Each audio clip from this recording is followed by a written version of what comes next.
In this lesson, we're going to talk about taking your life writing further and what you need to consider if you're thinking about writing something longer, like a full memoir. On this course, we've looked at writing an individual short piece of life writing, but what if you want to write something longer?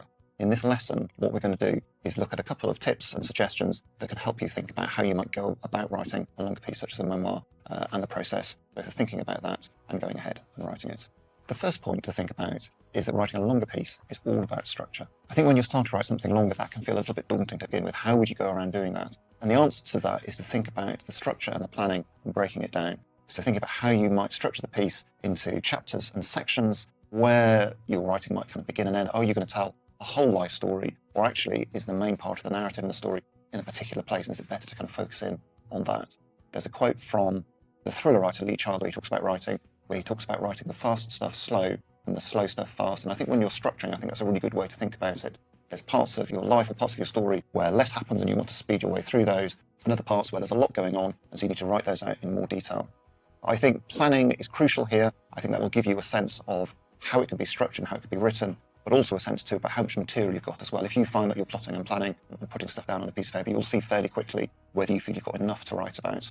And the other point I would add about structure as well is thinking about the overall kind of links and themes. Sometimes you might feel, oh, I've got lots of little stories here, but for the structure, you've got to think about how these pull together to create a more complete and considered narrative.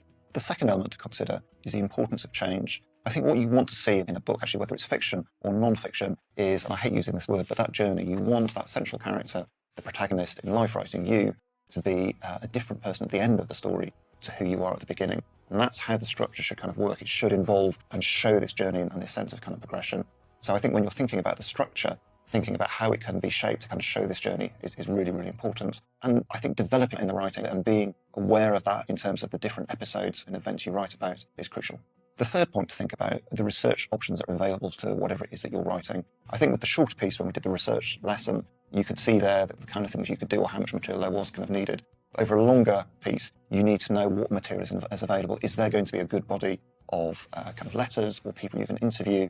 What have you got to draw on to write this material down? Because if you're writing a full manuscript, which is going to be kind of tens of thousands of words long, you need stuff to kind of fall back and rely on. So I would say if you're writing a longer piece, one of the questions I would be thinking is, okay, what research material is likely to be available to help me write and help me kind of fulfill this idea into a complete narrative? The fourth point to consider is that the time it will take for you to write this book, and have you got the time and the commitment to do that? I think from doing this course and with the piece of life writing done here, you've got a rough sense of how much time it's taken to write a short piece, but to write a sustained narrative is going to take a good commitment. I mean, you're talking months at least in order to kind of write this properly. So I would have a think about your other commitments, whether it's kind of work or kind of family or whatever. Have you got the time to carve out to do it properly? Because I think there's nothing more frustrating than trying to write kind of a long book project that you're just doing a little bit here or there. So I would have a think about, okay, when would the time be? Is this something I can do where I'm writing half an hour each day and I'm doing that? Or are you thinking, actually, I can block out the time, I'm going to have a week here where I'm just going to write this? Is there a section maybe where you need to go and do the research, if you need to visit somewhere? Think about all these factors. So give yourself the time to do it properly, I think, is crucial.